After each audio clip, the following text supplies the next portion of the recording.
What is the state of corporate venture building in 2025? This is the question that we will discuss in today's new episode of Corporate Venturing, our brutkasten series on corporate venturing. It is also the question that whataventure addresses in a recently published report, and I'm happy to have 3 guests here in the studio to discuss the findings and the implications. I'm very happy to welcome Anja Hintermeier in the studio. Anja, you are Head of New Business and Venture Development at Wien Energie. Hi. Hi, happy to be here. We also have here Catalin Militaru. He is Corporate Venture Builder Lead at Raiffeisen Bank International. Hello, nice to meet you. And last but not least, we have Stefan Peintner here. He's CEO and Managing Partner of whataventure. Hi. Happy to be here. Welcome to the studio. Stefan, let's dive into the topic. You have published a report just recently. Before we get into the content part, just give us a little overview. How did you do the study? I think before getting into actually how we did the study, I think it's important to go a step even back why we did the study. So at whataventure, we do believe that systematically building a new business is something that every organization, every corporate needs to do for long-term survival, generating revenue streams, getting ahead of disruption to be there. And then, of course, the question is, how do you do that systematically? And over the last decades, there are a lot of approaches been visible on the market. And venture building, even if you look at the Gartner hype cycle, is one of the ascending topics. And under the terminology or company building or business building. So the question for us was, so what can we learn in this phase where something is starting to get into a hype? And this is a phase where we can capture a lot of learnings. And for us, working with many organizations, we do see a lot of things, I don't know if it's mistakes, or a lot of learnings happening over and over again. So we want to contribute for the whole community into understanding what are good practices, doing so, and what we can learn from each others.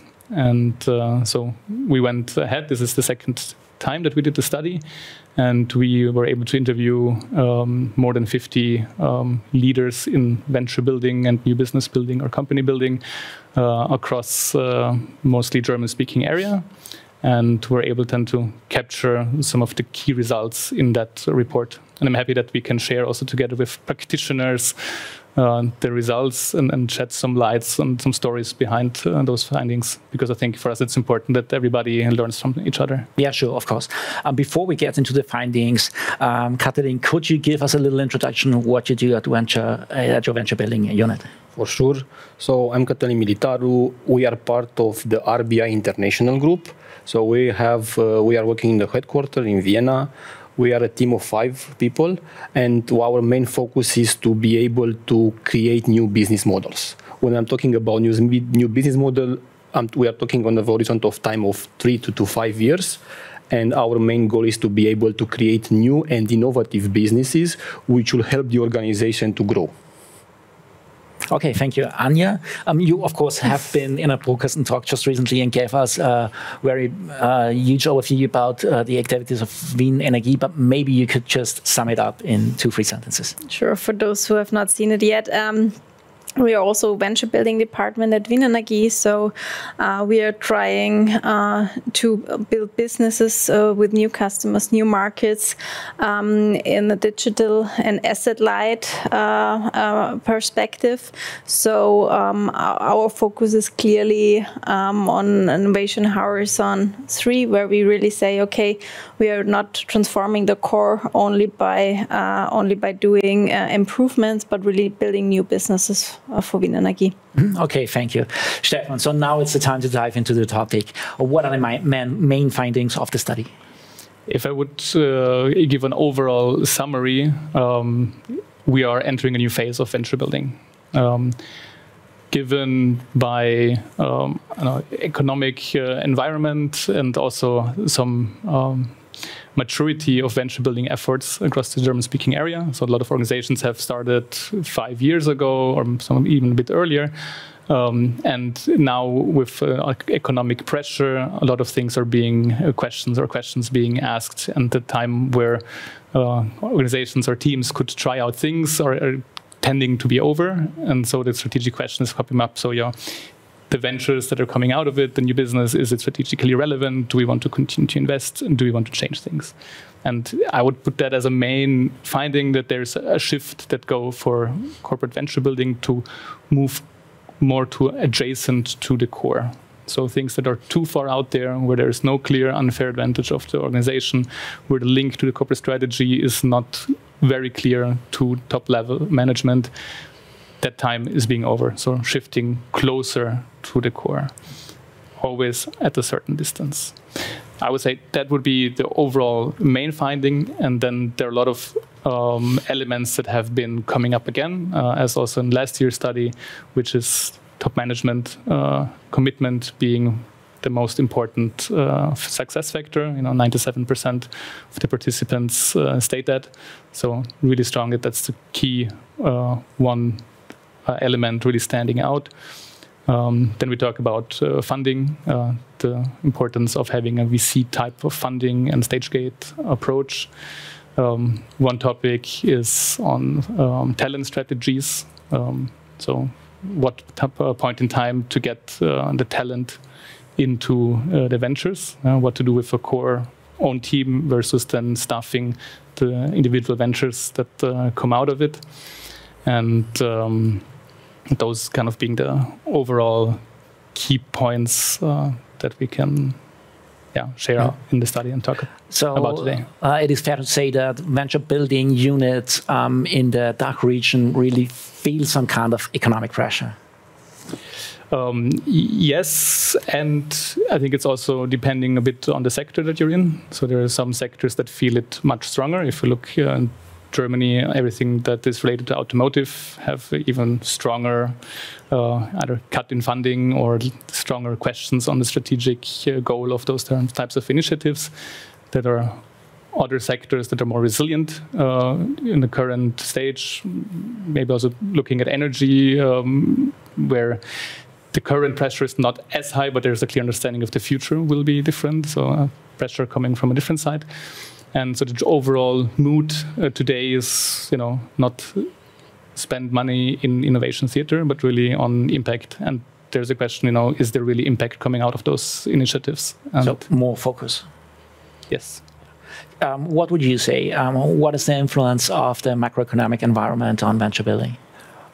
If we're looking on the overall, first of all, maybe we should also think about the strategic path, or more than that, looking on the footprint of what your organization usually you are looking for. So if we're looking on the macroeconomic point of view, we can say that the pressure is growing. However, it was always a pressure, especially in creating and building new business ideas. Now the focus is to try to move to apply the learnings that you had 5-10 years ago, to move it into more concrete steps, and to move it more than that, than concrete step, in trying to build healthy business cases. So overall, the pressure is there, and I believe that this pressure can be helpful in some areas, because it's helping you to innovate and to accelerate the innovation process. Mm-hmm. Anja, would you say that we are in a situation where it is expected to do more with less? And could that also be an advantage in some cases, as we now heard? I think we have to apply our tools quite precise. So know how to apply venture building methods, or do venture building, and when to improve the core with innovation, for example. And I think, yes, we have to show results with maybe also smaller investments, to really make it clear that what we are doing makes sense. It makes sense to invest more, and that there are also outcomes. So I think it's quite hard job to balance on the one hand long-term results, and on the other hand to show with maybe less efforts and also less investments already results, because this is how you can keep the company investing, also in terms of economical changes, so that everybody everybody is seeing, okay, what they're doing makes complete sense. Let's give them some time. Maybe the outcome also on longer term is worth waiting, and also see how new business might come up, which could replace or also renew what we are doing today.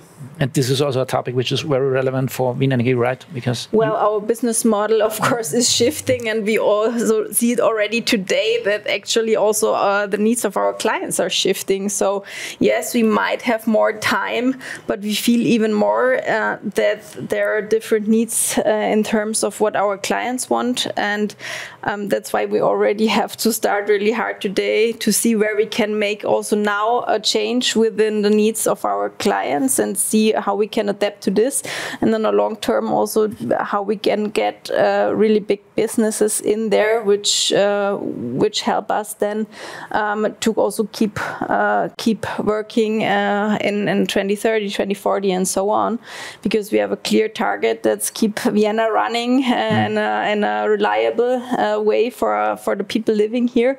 So we really would like to contribute to this also with the venture building activities. Stefan, what would you say is crucial in this achieving this balance between long-term and short-term goals? One of the important aspects here is portfolio thinking. As a venture builder, and this is now true for venture building. It has in the past been true for almost any innovation activity. We already 10 years ago said, the typical lifespan of an innovator in a corporate is 3 years, because that's the first time when the corporate asks for results. And it's always this question about how much can I balance between maybe something that has impact in 5 to 7 or 4 to 5 years, versus being able to show something that is starting to show traction in 2 years and 3 years. So when the question is after 3 to 4 years is being posed, so is it generating impact? There is an answer to it, and there are also some KPIs to be able to show, and also portfolio that can be shown. I think that's very critical to look at venture building always as a portfolio game. And I think this kind of relates to another finding of this study, the commitment of the C-level management. How does that play a role in that? It's very crucial, specifically when we talk about what's the strategic goal of venture building. What type of ventures do we want to build? And also, what topics do we want to build the ventures on? When we look back, maybe some of the cases that are struggling today on the market, and they show, state also in our study that they are not successful with their activities. Very often it's about ventures being in the pipeline, being in the portfolio, which at a certain point come to a level of funding requirement where the decision is escalated to board. And then the board looks at it and says, that level of funding for this topic, which is not necessarily really in our strategic vision, we wouldn't go about that. And then it's unsuccessful. And it's topics that you could have known from the beginning. It's something that you could have known right at the beginning, understanding, hey, what's the strategic goal that we want to pursue? Is there a clear vision of a future that we have, or maybe scenarios of a future, and say, for those 3 scenarios, we want to build ventures. Do we expect being disrupted or risk of being disrupted by other players? And then we clearly build in those strategic areas. I think that's one focus. Just want to add, then behind that strategic focus, it's then also about having understanding of who takes the decisions. Are there clear processes and gates when there's decision being made? Who has the mandate to take decisions? Like in the venture building team itself, or at the C-level, or exactly, or is an investment committee? At what point in time does the board need to be involved, so that actually somebody can take decision, and it's not a vacuum where nobody takes a decision or is able to take a decision. And last but not least, the commitment also to being able to try something in a sandbox, in an environment where things can fail, in an environment where it is meant to make learnings, and learnings are not being seen as negative from the top management. Catalin, do you agree that the strategic perspective is getting more important? I fully agree, and also looking on the kind of like we are on the part where we are building this daily or weekly or monthly. I believe that first of all, C-level engagement, C-level acknowledgement, and also involvement at the early stages to understand what is the vision, what is the scope, what are the goals, and maybe important also strategic direction where we want to go and strategic goal. And based on this, I believe that now when we are looking from in the past and moving forward, that we are getting, all of us, we are learning more and more, and we are getting smarter and smarter in innovation. And innovation is going to the top level almost of the organization. And what we see that these small steps and gate approach and stage gate approach is helping not only the C-level, but also is helping us as a venture builders to take the informed decisions. So I think it's important also for the C-level or also for us to have, as we are discussing, to have a proper understanding of the strategy and what we want to reach in the near future. Doesn't matter if it's 1 month, 2 months, or 5 years. I think it's important to have the right path and the clear view in order for us to move faster. Anja, you also know the founding side. You are now a venture builder in a big corporate. We talked about decision making. How can you make sure, as a corporate, to have the right decision making structure, which is not too slow on the one hand, but also on the other hand, does fulfill the requirements that a corporate has? Yeah, I think that's not too easy when to involve C-level, when not to involve. I think what should be clear, of course, that the overall direction should be set. Like, for example, do I have an EBIT goal? Should I bring in money via exits, for example, in the market with which is a completely different structure. So I think this must be said. And on the way, you should be very flexible, or at least know the stakeholders which are trusted by the C-level, which you need to involve for the smaller decisions. So I think a ring-fence budget, which you can apply during discovery, during validation, and keep them informed, is very important. But if you of course have always huge decision-making processes in between, I think it's slowing you down. So to find the right balance is not that easy, but it's really necessary. And also referring to what Stefan said, I mean, I think what is very important on our responsibility, because strategy can change, priorities can change. So if I end up in a situation where we say, okay, I do not want to put in there more money from a corporate perspective, I think we need at least to have the ventures set like this, that there is still a possibility that they are going on the market with founders or something similar, that it's kind of approach where I'm not losing all the money, but have the possibility still to put it on the market and make it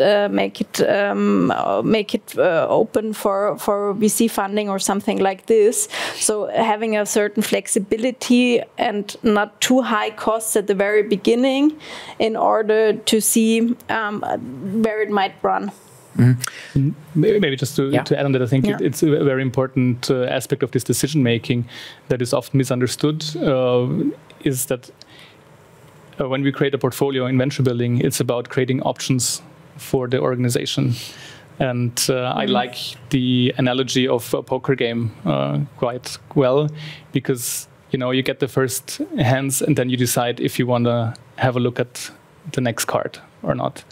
And that's the type of decisions that are being made in venture building at the different stages. On the other side, in organizations, in corporates, often at the very beginning, they want to know already everything and everything analyzed in detail. But there's just so many cards or so much information that you have at hand. And it's important to understand that when you invest in a first validation phase or in a first MVP, that it's not about investing in that business model all in, but it's about building up an option to see if you can invest up on top of that in the future. And that's a mindset change where everybody here nods, but it's something to be very difficult in the implementation in our corporate organization. So this mindset aspect is also very, very relevant. So corporates need to adopt more like a venture capital mindset. In that part, yeah. In that part, yeah. Of course, there is a lot of organizational structures that are very relevant in the core organization. But when we look at systematically generating new business, it is about generating options, and there are different mindset needs to be applied in those decisions. You now emphasized in that part. I could imagine that many corporate managers also have some kind of a bit afraid to associate with the term venture capital because it sounds risky. Do you see that as a problem? I don't see it as a problem. I actually do think that bringing in this terminology, there might be more of a understanding, because venture capital is something that is known also to managers. This understanding that they have, and explaining that this is the type of mindset and the type of thinking that they need to apply when talking about systematic generating new business, then it can help. Catalin, do you think we need a mindset shift in corporates? We need, and I think we are on the right path. First of all, because we were discussing, I think if we are looking, VC funds, startups, corporate, I think we need to take the best out of all of it and to build it internally as a venture builders, as C-level board members. The shift is there, and we see it that now in the past, if you're trying, for example, to make a round table, you were hard to find people which are doing innovation. Now it's easier and easier to find people who are talking the same language. And I think this methodology or terminology is getting better and better. And we were discussing, now you were mentioning that what we are trying is not to put all the eggs in the same basket. We are trying to decrease the risk of innovation, because in the end, this means innovation. You have this very fuzzy at the beginning, and we were learning, and now step by step, everybody is starting to learn how it should be done. We are taking examples from the market, from the VC funds, and the mindset and the culture is changing. In my opinion, is changing in a fast pace, in a good pace, that now the understanding of an innovation process is not that we're going to test now and we succeed, is that we're going to have small bets, test, and at a certain point of time we'll succeed. And what we were mentioning, that we have certain budget where you can play with it. And once you have this kind of approach, then you have also the possibility to test as much as possible and not to invest from the beginning and then to be surprised that you are losing money. So I think the mindset is changing in a very fast pace, and I think it's well on the right track. Anja, we talked a lot about C-level now, but there's also the question, if you decide to go into venture building as a corporate, you have to have the right persons. You have to have the right team. It is also an aspect Stefan already mentioned, which was also mentioned in the study. What do you think are the most crucial aspects to build a team? Also depending a bit on the phases you plan to work with the team, because I think for the very early phases you actually need different people than for really in the go-to-market and scaling phases. But when I set up my team, I have actually a mix within the team. So on the one hand, I have the ones which already founded also by their own. Then I have some coming from strategy consulting, others which have huge experience in venture capital as well, but also in structuring investments. So it's actually a quite broad perspective, because I think you have to focus more on the skills than rather on the topics, because we are building a portfolio of very different topics. So I cannot hire somebody experienced within PV, for example. I really have to focus on a broad skill set, that somebody is able to ideate, that somebody is able to build a business model, somebody is able then also to go to market in the early phase, to really call customers and so on. So what I focused on, especially for the early phase until validating, that everything what we need is covered somehow. And this is actually a very successful way where we are now starting with our ventures to really have a broad portfolio with skills where we are able to go to MVP, go to market, and so on. Catalin, does this match your experience? Yes. We are on the same kind of level of this corporate area, and I believe that let's say we talk about C-level, we talk about customers, but also the team is important. So you need to have this resilience. And in the studies was mentioning, there were some quotes that this is not a sprint, this is a marathon. So you need to have incremental sprints, but also in the same time to be able to go extra miles. So I think the team is very important, but also one of the challenges that we are discussing now here is when to bring the right people.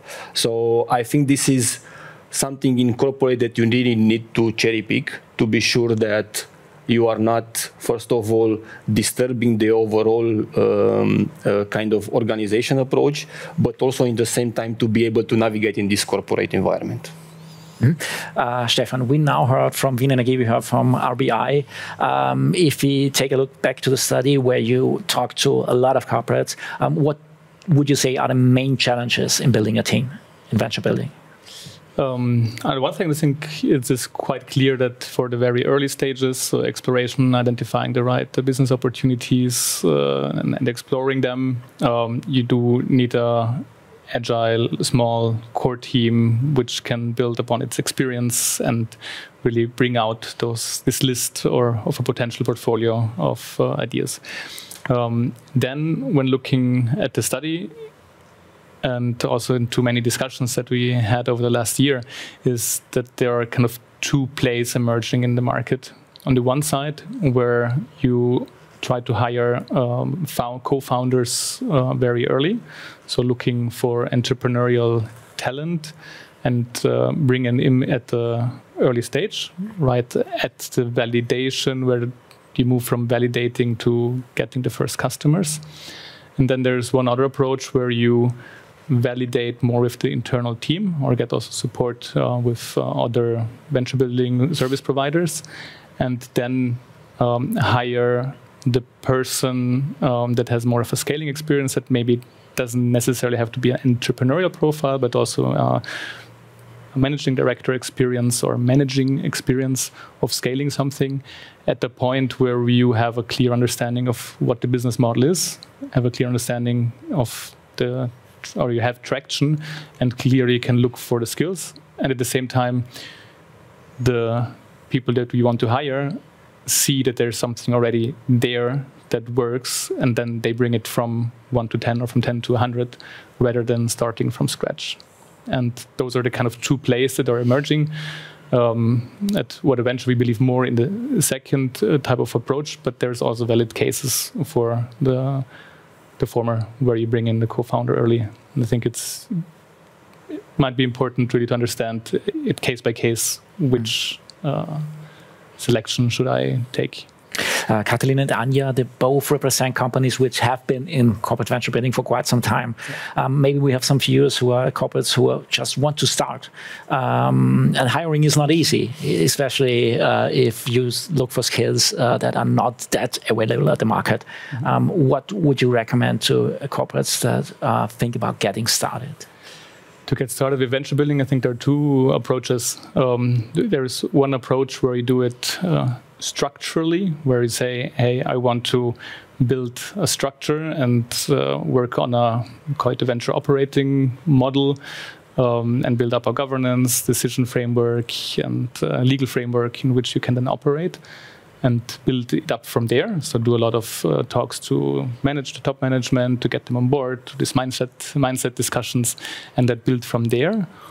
Or the other way is you start with the first project, knowing that you will run into some walls, knowing that there will be some hesitance from the core organization, because you might want to use a branding that is not there, where you might want to I don't know, bring up a website which is not running on the same IT systems as the rest of the company, and then test the waters there, and by doing so generate this mindset shift or this aha moment for the management that we need to set up a proper structure for that. And those are the two ways. I think there's no right approach because each organization has it culturally different, and sometimes you need to make those learnings with the first project, and in other settings you're able to do the theoretical discussion around it before and then run with the first project. Would you agree? Yes, I would say both of them has pros and cons, and there is not one size fits all. So if I will be looking back in this, let's go venture building approach in a corporate, I will try somehow to make a mix out of it. One is to take the involvement and engagement of the board members of the C-level, and in the same time also try to kind of move fast, hit some walls, and then to understand what will happen. So I will try to make a mixed approach. I think important, what at least for our learnings, is that in corporate environment you really need the C-level involvement, and we are calling it sponsorship in the end, because in case of hitting a wall, they can help you to a little bit move this wall left, right. So I will say I will choose a mix between these two, but for sure I believe that innovation and overall innovation should be part of overall culture of an organization. Anja, what's your view on this? I think we more did it the pirate way. We started with a project knowing that we should build new business and hit many walls, actually.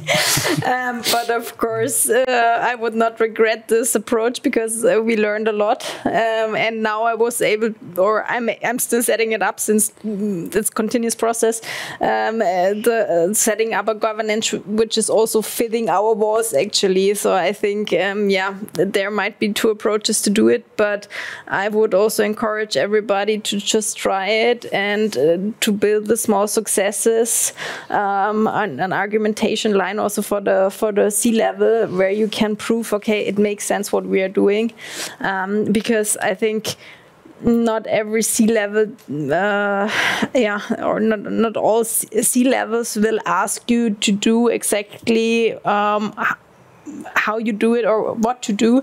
So you really need to see what is fitting to my organization and setting then up exactly based on that and governance which fits the needs. Yeah. Mm-hmm. Okay, Stefan, I would like to go one step up. Again, you didn't only view the Austrian situation, but also the DACH region. Are there different challenges in Austria or Germany, for example? To be honest, we do see them quite similar, and looking at Austria and Germany, it's mostly from an economic standpoint, very interconnected setup. So we do see the same challenges across the board. Wouldn't be able to spot differences there. So it's more like in different industries? Yes, it's rather among the different industries, and maybe one, if you're really looking for one difference, the one thing that comes to mind is that in Germany you have more larger organizations, and they have started earlier with venture building, and we do see some of them changing now significantly. So it's opportunity maybe for the Austrian, or in general for the ones that haven't started yet or are now in the midst of it, to learn from them to a certain point. Mm-hmm. At the same time, circling back to the discussion about hitting the walls and what does it take if you want to start venture building, you need to be resilient. Because even though there's a lot of learnings that you can read in the study, that you can talk in round tables to Anja, to Catalin, and many others that have gone through it, some learnings each organization needs to make on its own, and then you will hit those walls sooner or later, and you need to be resilient, and then rather use the peers that you have in the market as role models to say, hey, they also made it through those walls and hit them, and can then discuss and share the learnings. Yeah, maybe to add, I think resilience and also stakeholder management, because it's not necessarily always the C-level which makes decisions. So you need it from very top to very bottom to be aligned and have them in the boat for what you're doing.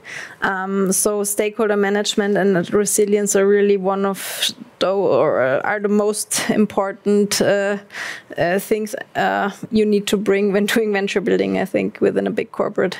Stakeholder management. Yes, now I was even thinking and imagining how easy it will be somebody to hit these walls and you just take the learnings and to apply and everything will work well. But no, I think every single organization, every single industry will have some learnings, even if we are, as you're mentioning, we are kind of discussing, there is something which is particular to this organization or particular to this industry where you by yourself, you need to find out and how to solve it. But overall, I think cooperation with stakeholders, C-level customers, I think this is something that is moving the needle, in my opinion. Okay, we will slowly come to an end of our discussion. The final question, I would like to take a look into the future. So we were now discussing the state of corporate venture building in 2025. If we look 1 year ahead, Stefan, what would you say? What will change? What could change in the next year? What should maybe change? It's a very good question. Maybe the 1 year ahead is too short term. Let's maybe talk about 3 years ahead. What will be different? There will be more knowledge. Most organizations will have tried to work on venture building topics. One of the discussions that are emerging and then maybe will find its way into next year's study is some kind of differentiation between venture building adjacent to the core, that is, P&L relevant, so revenue relevant for organization in the midterm, 3 to 5 years time period, and then some studio approach where it's more about some slightly far-fetched options that were being created that are even more agile, more distant from the core business, setup slightly different. This is one of the notions that I see emerging in the market. So I would assume in 3 years that we maybe use this terminology, venture building and venture studios. Catalin, you could say in 1 year, in 3 years, as you prefer. I would say in 1 year. As you can see now, I think the knowledge is growing. We'll be able to understand even better the innovation approach. We'll be able to understand even better what steps we should take to decrease the risk of innovation. And if we are looking forward 3 to 5 years, I believe there will be enough knowledge and enough way of testing for all of us to get to make informed decisions. Because I think this is what we were discussing, that, we can park on an idea, or we can make a partnership. All of them, they are coming based on the informed decisions. So we're going to have more learnings, and I truly believe that step by step, this will be something like it's now when you're making a payment, business as usual. Venture builders, innovation, co-partnership as well will become standardized. So we'll be able to increase, and most important, I think, we'll be able to bring to the customer exactly what they need, because this is highly driven also by the customers. Okay, Anja, what is your view? I think we will also within the next year learn a lot more about how to set up, whom to hire. Also see, I think it's very important also to see what's going on the market and look exactly those who are already ahead, maybe also shutting down once again, also look at the reasons why they shut down the activities. And exactly decide where to play and where you have a right to play. That's at least what I hope that most of the departments will find out, because I think there's not, as I already mentioned, not a one-fits-all approach. So I hope to sit here and have new learnings and more advanced setups, and also setups where somebody says, yes, this really works, because so far it often happens that it is like, yes, we tried out, but not exactly, so we are shifting again. So it's a continuous learning process, and I have not found anybody yet who says, yes, this is it, try it like that. So maybe in 3 years we will have somebody or one company or also one approach where we say, okay, this fits, and you can make a blueprint out of it. Okay, thank you. You are all more than welcome to join us again in 1 year or 3 years so we can check on your predictions. Anja, Catalin, Stefan, thank you so much for joining our discussion. Thank you very much. Thank you. For having us.